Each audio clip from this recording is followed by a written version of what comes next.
Hello, hello. Am I audible?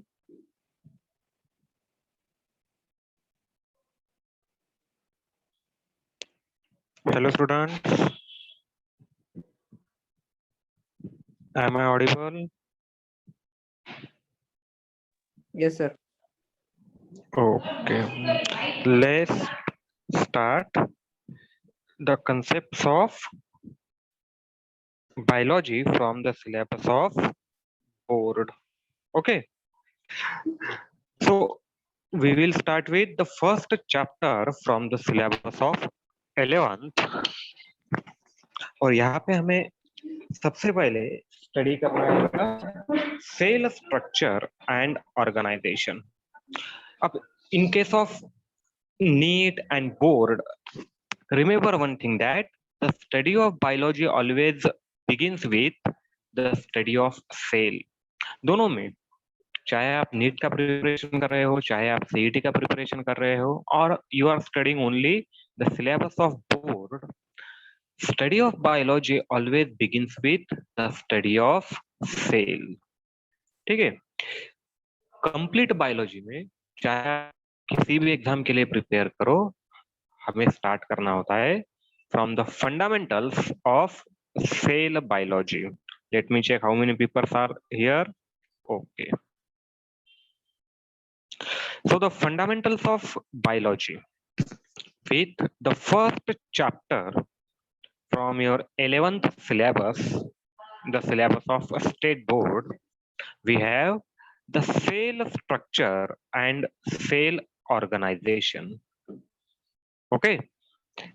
The structure of a living cell and the organization of living cell. Now both of these terms are different. Structure of a cell and organization of a cell. ये दोनों term बेटा एक दूसरे से काफी different होता है.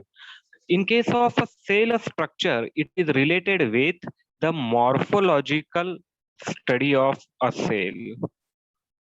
क्या होगा बेटा यहाँ पे?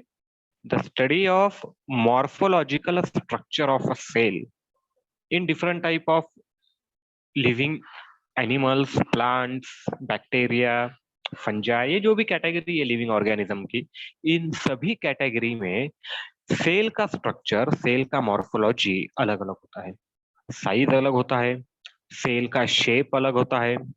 ठीक है. सो इस सभी पार्ट के स्टडी को हमें कहना है study of cell structure. Morphological part आएगा, and again we have the various type of components that are present inside the cell. Different type of cellular component, जिन कंपोनेंट से एक सेल का स्ट्रक्चर तैयार होता है बेटा. ओके. अगर एक सेल है, एग्जिस्टिंग एंटाइटी है, तो इस एग्जिस्टिंग एंटाइटी का अपना एक स्ट्रक्चर होगा, और ये स्ट्रक्चर अलग अलग टाइप के कंपोनेंट से स्टडी होता है. And you may have studied this part. Okay.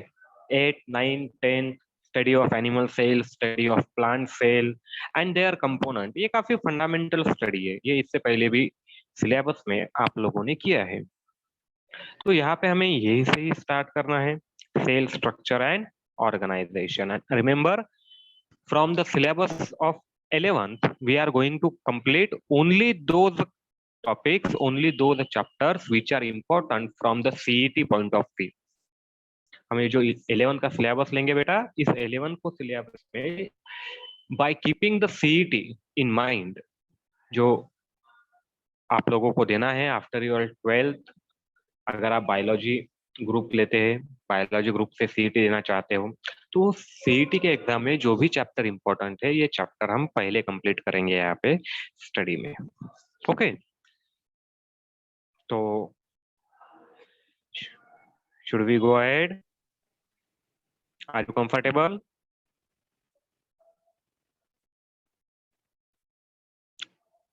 Hello hello. Yes, sir. हाँ बेटा. So it is a kind request to all students that you have to give replies. ठीक है बेटा, ताकि मुझे आसानी हो यहाँ पर ये समझने के लिए कि आप लोगों को कोई प्रॉब्लम तो नहीं है, समझ में आ रहा है, whether are you getting the concept clearly or not. So you have to communicate frankly. It is not like one way communication कि बस मैं यहाँ से बात करता हूँ, मैं यहाँ से पढ़ाता हूँ, आप लोगों को भी at the same time communicate करना पड़ेगा. Okay, and it will be better if you have a verbal type of communication rather than textual. Okay, textual communication से अगर आप verbal communication कर सकते हो तो वो better है. So going in to the syllabus, study of a cell. Now a cell, if we try to define a cell in a simple scientific language, in a simple biological language rather, we define this cell as a structural and functional unit of all living organisms. Okay, cell is defined as a structural and functional unit of all living organism, and again which is capable of independent existence and which can perform all the fundamental functions of life.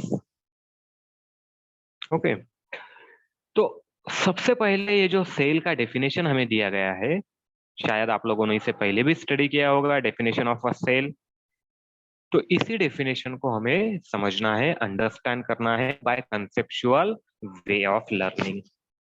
ठीक है, सो इस definition में सबसे पहले हमारे लिए दो important word आते हैं, where cell is treated as a unit of life. ये वर्ड काफी इंपॉर्टेंट है बेटा, कि सेल को क्या ट्रीट किया है यहाँ पे, a unit of life. Okay, अब general up to your 10th आपने देखा होगा, we use this term unit. Okay, physics में काफी ज्यादा यूज होता है ये term unit. There are variety of units. ठीक है, सीजीएस सिस्टम ऑफ यूनिट है. Okay, second system of unit कौन सा है? We have two systems of unit. CGS system of unit है. सेकंड कौन सा था बेटा?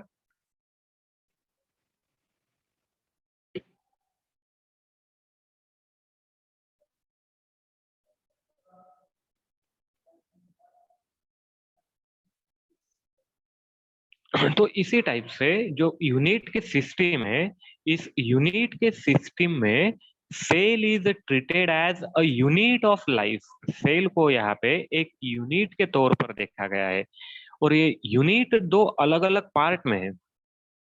इस यूनिट को पहले अप्लाई किया गया है in relation with structural identity of a cell. एक सेल का जो स्ट्रक्चरल आइडेंटिटी होता है, इस स्ट्रक्चरल आइडेंटिटी के लिए इसे एज अ यूनिट कंसिडर किया है. लाइफ का स्ट्रक्चरल आइडेंटिटी के लिए, एक लिविंग ऑर्गेनिज्म की स्ट्रक्चरल आइडेंटिटी डिफाइन करने के लिए सेल इज सिलेक्टेड और treated as a unit. And at the same time उसी वक्त this cell is selected as a functional identity of life. Okay, so being a unit, अगर हम इसे यूनिट कह रहे हैं यहाँ पे, इसे यूनिट कहा गया है यहाँ पे, so this unit provides a unique identity to cell. क्या प्रोवाइड कराएगा है? एक unique identity.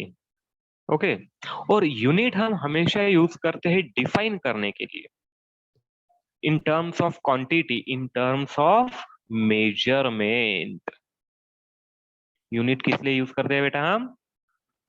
To define the measurement. Okay, अलग अलग यूनिट है हमें, like we have the unit of gram, then litre, okay, then volume per unit cubic like mm cube. यहाँ पे हम वॉल्यूम डिफाइन करते हैं. तो ये काफी सारे यूनिट है. We have kilogram, we have centimetre, then metre, ऐसे काफी सारे अलग अलग यूनिट्स है बेटा. ठीक है, और ये सभी यूनिट यूज किए जाते हैं मेजरमेंट के लिए. So here also to measure the life, या हमें क्या मेजर करना है? लाइफ को मेजर करना है. To measure the dimensions of life, to measure the size of life, shape of life, and to measure the functionality of life. अगर life का फंक्शनैलिटी मेजर करना है तो हमें कोई ना कोई यूनिट चाहिए ही होगा. अगर हमें डिस्टेंस मेजर करना है तो हमें यूनिट लगता है, तभी जाके हम डिस्टेंस मेजर कर सकते हैं. अगर वेट मेजर करना है तो भी हमें यूनिट चाहिए. If we need to measure the volume, all of such things जिन्हें मेजर किया जाता है, ये मेजरमेंट बेटा हमेशा किसी ना किसी यूनिट के फॉर्म में होता है. और यहाँ पे भी अगर हमें लाइफ मेजर करना है तो measurement of life is also need a unit, a definite unit, a fixed unit. तो यहाँ पे in case of biological science, to measure the living organism, ये एक लिविंग ऑर्गेनिज्म का मेजरमेंट है. लिविंग ऑर्गेनिज्म का structural measurement and living organism का functional measurement. इसीलिए इस यूनिट को कहा गया है सेल. बेटा समझ में क्या होता है? Why cell is referred as unit? ये डेफिनेशन आपने काफी बार स्टडी किया होगा कि cell is the unit of life, cell is the unit of life. But what does it actually mean by unit of life? Life का unit होने का मतलब क्या होता है और क्यों जरूरत है लाइफ के यूनिट की? Why there is a need of unit of life? Okay, so it is for measurement. And remember that cell is the smallest unit of life. Okay, cell is the smallest unit of life. वैसे तो बाकी चीजों में हम देखें तो unit अलग अलग होते हैं. किलोग्राम होता है, then gram, microgram, nanogram, kilogram, then we have kilometre, metre, centimetre, micrometre, अलग अलग यूनिट. लेकिन लाइफ के मेजरमेंट के लिए हमारे पास बस एक सिंगल यूनिट है, दैट इज अ सेल. बेटा अगर किसी का माइक ऑन हो तो उसे ऑफ कर दीजिए. Okay, if you have mic on. चलो,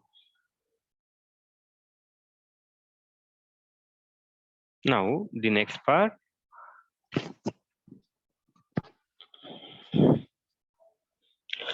अब ये यूनिट होने के साथ साथ सेल के पास दो अलग अलग चीजें है बेटा.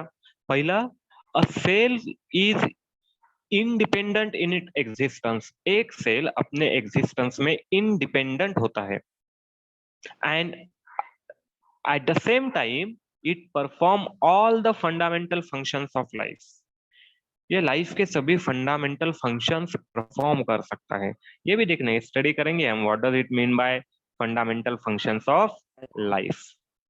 Okay, a cell shows ability to survive independently. ये सर्वाइव करेगा and survival of life means बेटा to perform all the functions of life. अगर कोई चीज, कोई फैक्टर, कोई सब्जेक्ट, कोई ऑब्जेक्ट सर्वाइव करता है तो इसका मतलब it perform all the basic and necessary functions of life. ठीक है, तो ये हो गया बेटा हमारा definition of a cell.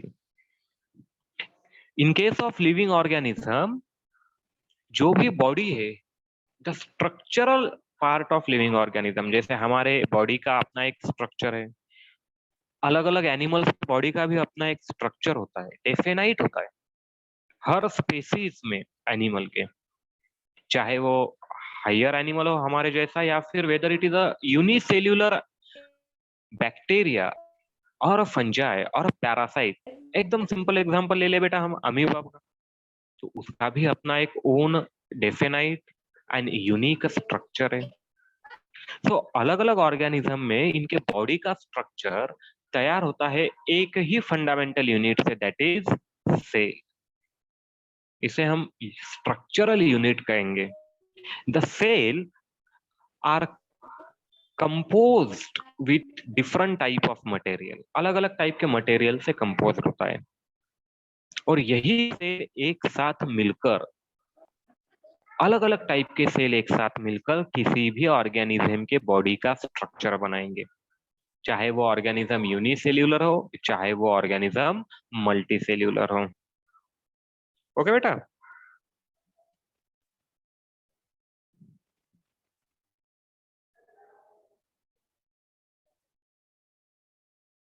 whether that animal is unicellular or whether it is multicellular, यहाँ पे सेल प्रेजेंट होगा ही। अब हम सेल को विजुअलाइज नहीं कर सकेंगे directly by our naked eyes, as cell is microscopic in nature। ठीक है, जो साइज है सेल का, it is extremely small that we cannot detect a single cell by our naked eyes। बस आंखों से दिखाई नहीं देगा, क्योंकि हमारे आंखों का भी अपना एक लिमिट होता है, ये कितने स्मॉल ऑब्जेक्ट या पार्टिकल को देख सकेगा। Okay, cell is even smaller than the limit of eye, that we need a specialized instrument to visualize a cell। अगर हमें कोई सेल विजुअलाइज करना होता है तो हमें एक स्पेशलाइज्ड इंस्ट्रूमेंट का हेल्प लेना होगा। The instrument is known as a microscope. Okay, क्या कहेंगे बेटा इसे? It is referred as a microscope. ठीक है, हाँ, कुछ सेल जो है we can easily observe them by using simple microscope। ठीक है, एकदम सिंपल माइक्रोस्कोप अगर हम यूज करेंगे तो हमें ये सेल इजीली विजुअलाइज हो जाए, क्योंकि कुछ सेल साइज में बड़े होते हैं। But to visualise a normal cell there is a need of unique type of microscope, जिसे कहा जाता है compound microscope. It is related with the visualisation of a cell. अगर हमें सेल का स्ट्रक्चर देखना है, स्टडी करना है, द स्टडी ऑफ सेल।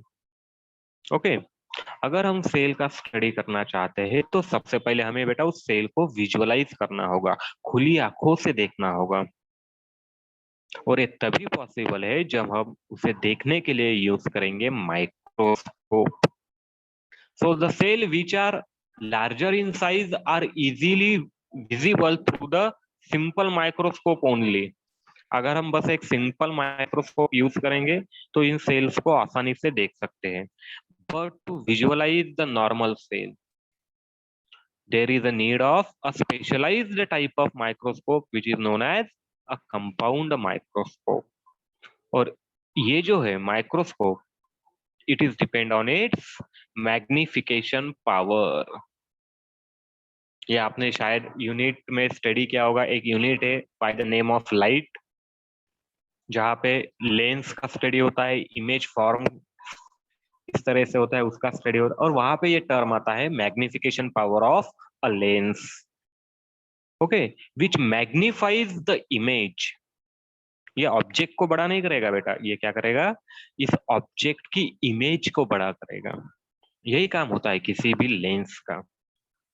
तो जो सिंपल माइक्रोस्कोप है, simple microscope they contain a smaller magnification power, और इनसे जो इमेज तैयार होता है हमारे विजुअलाइजेशन के लिए, it is only 50 to 100 times than original. Okay, अगर किसी ऑब्जेक्ट का डायमीटर 1 सेंटीमीटर हो फॉर एग्जांपल, और अगर हम सिंपल माइक्रोस्कोप में इसे विजुअलाइज करें तो we observed it as 100 centimetre in diameter. Okay, ये ओरिजिनल से थोड़ा चेंज हो जाता है। अगर ओरिजिनल साइज 1 सेंटीमीटर है तो माइक्रोस्कोप के अंदर हमें जो इमेज दिखेगा, this image is of 100 centimetre. तो ये इमेज का विजुअलाइजेशन है, ये इमेज को बड़ा करता है lens.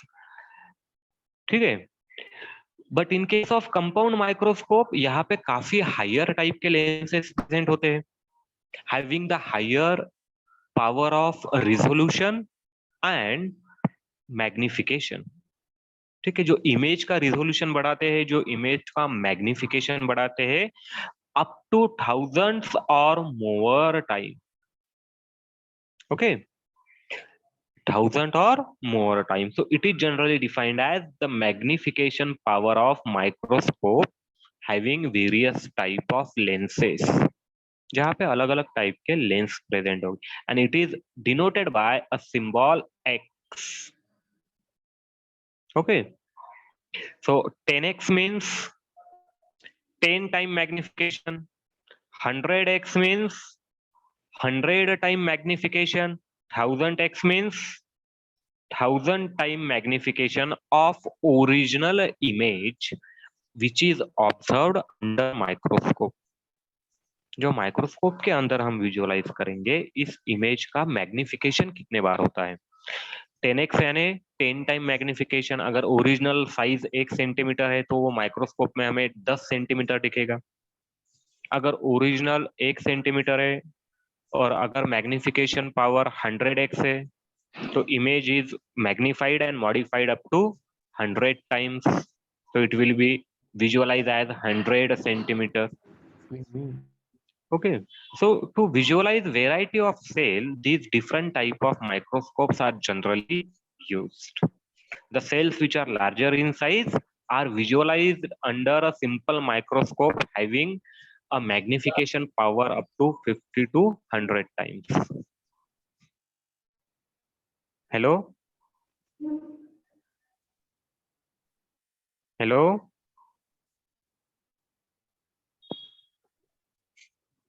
Hello?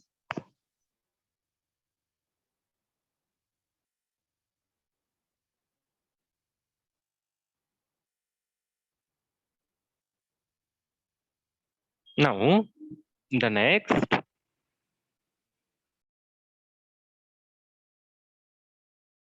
Okay.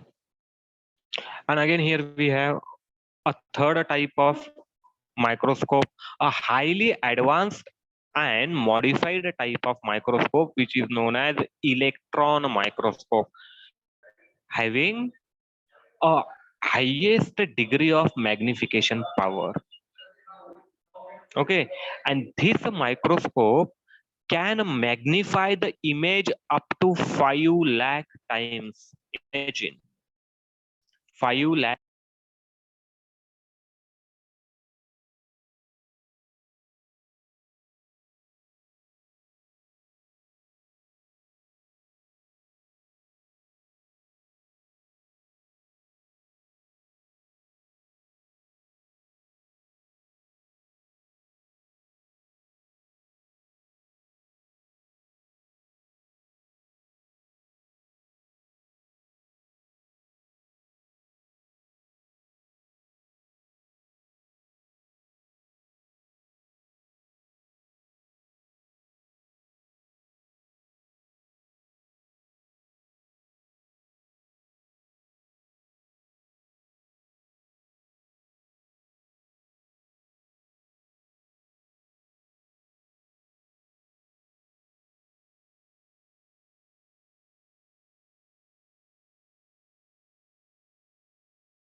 Okay, so the electron microscope, it modifies the image of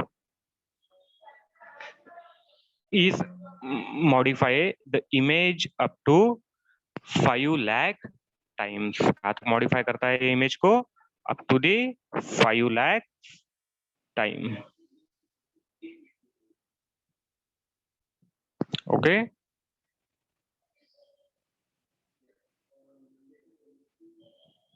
Okay, now the next one. So इस माइक्रोस्कोप को कहना है बेटा हमें electron microscope, and this microscope is generally used in scientific laboratories, जहाँ पे research किया जाता है. ओके, क्योंकि काफी सारे ऑर्गेनिज्म ऐसे हैं जो साइज में स्मॉल होते हैं, लाइक वायरसेस. वायरसेस को ना तो हम सिंपल माइक्रोस्कोप में विजुअलाइज कर सकते हैं, ना ही कंपाउंड माइक्रोस्कोप में विजुअलाइज कर सकते हैं. To visualise the viruses, there is a need of a microscope having few lakh times magnification power, और इसीलिए लेबोरेटरीज में यूज किया जाता है ये electron microscope which have the magnification power up to 5 lakh times. Okay, अब यहाँ पे एक सोर्स यूज किया जाता है in case of simple microscope and compound microscope, जो इससे पहले हमने देखे हैं। इन दोनों टाइप के माइक्रोस्कोप में there is a use of a beam of light to make the object visible. Okay, यहाँ पे इन ऑब्जेक्ट को विजिबल करने के लिए कोई ना कोई एक सोर्स होता है, और this source is generally the light, either natural light or artificial light, and hence these microscope are called as the light microscope, the simple microscope and compound. A beam of electron is used to form the image. Okay, यहाँ पे किसी भी type का light source use नहीं किया जाता है, यहाँ पे यूज किया जाता है अ बीम ऑफ इलेक्ट्रॉन। ओके, और these light microscopes are generally used to study the detailing of a cell structure. अगर हमें सेल के अंदर भी प्रेजेंट रहने वाले काफी सारे कंपोनेंट को विजुअलाइज करना है, independent component of a cell, तो यहाँ पे ये इलेक्ट्रॉन माइक्रोस्कोप यूज किया जाता है बेटा। Okay, generally in case of the internal part of cell, the interior component present inside this cell. Okay, and the first microscope to study the cell was developed by a scientist Antonie van Leeuwenhoek. सबसे पहले अगर microscope किसी ने use किया है, microscope develop किया है, microscope का डिस्कवरी किया है, तो ये एक साइंटिस्ट है, the scientist named as Anton van Leeuwenhoek.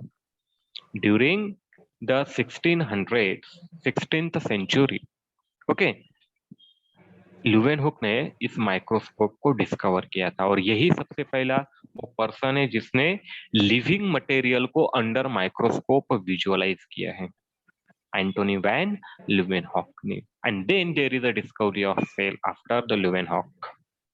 Okay, after Leeuwenhoek there is a discovery of cell, जहाँ पे ये सभी टर्म आते हैं, सेल ये टर्म आता है। तो microscope was discovered by a scientist Anton van Leeuwenhoek. Okay, have you got it?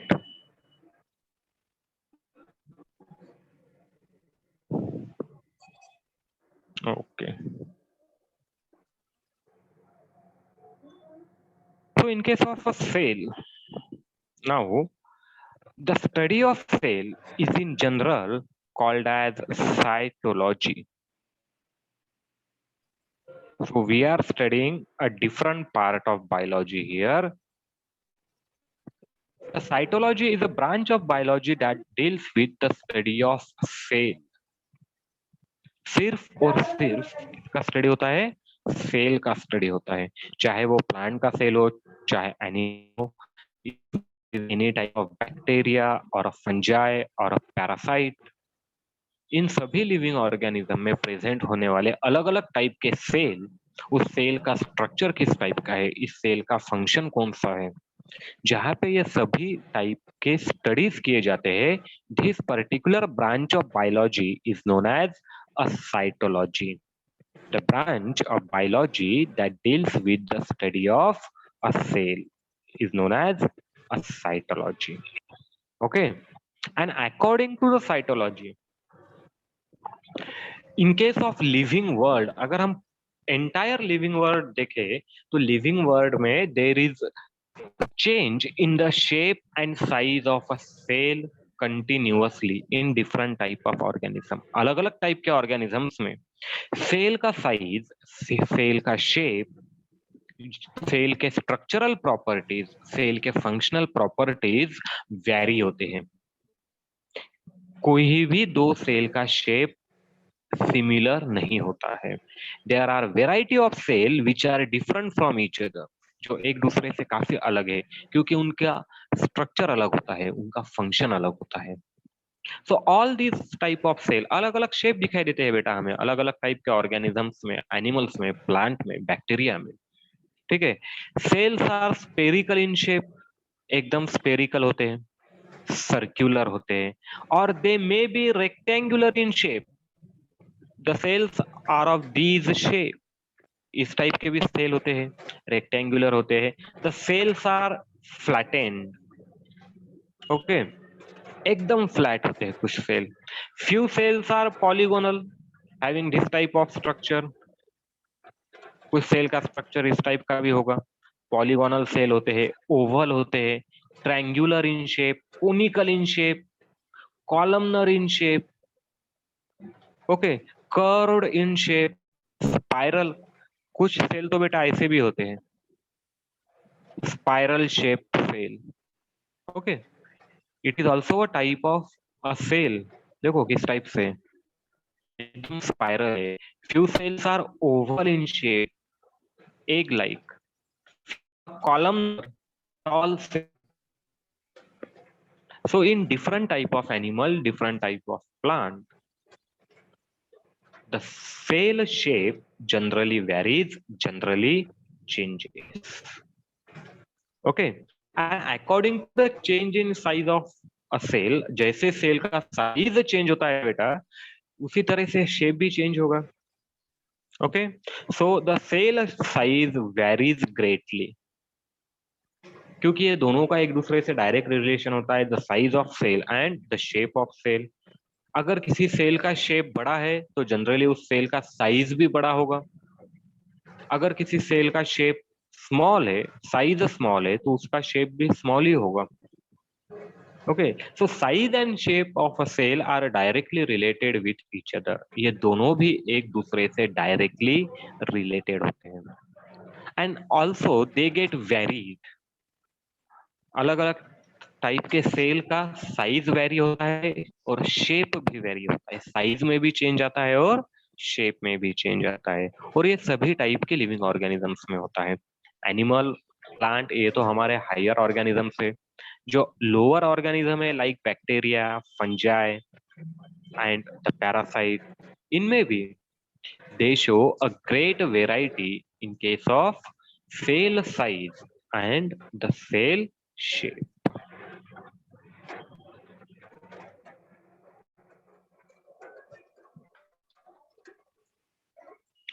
So we have a smallest cell in living world.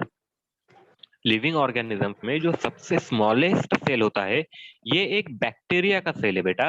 A bacteria which is known as mycoplasma. क्या कहते हैं इस bacteria को? Mycoplasma. आपको पता होगा ये नाम, mycoplasma. A bacteria which is responsible to cause tuberculosis, that is mycoplasma tuberculosis.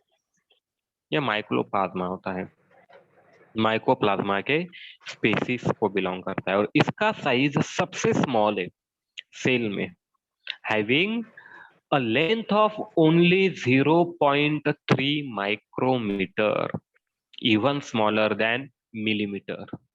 Okay, ये मिलीमीटर से भी स्मॉलर है। लेंथ कितना है इसका? 0.3 micrometre in length. Okay, the smallest living cell that exist, जो एग्जिस्ट करता है, जो प्रेजेंट है, a cell of mycoplasma. Okay, अगर हम सबसे स्मॉल सेल लेके तो बैक्टीरिया के सेल सबसे स्मॉल होते हैं in shape and size, and generally इनका लेंथ होता है 3 to 5 micrometre in size. Okay, काफी ज्यादा बड़े नहीं होते, 3 to 5 माइक्रोमीटर होते हैं। और सबसे largest cell in case of living world, living organisms में सबसे बड़ा सेल होता है बेटा ostrich egg. Okay, ostrich a type of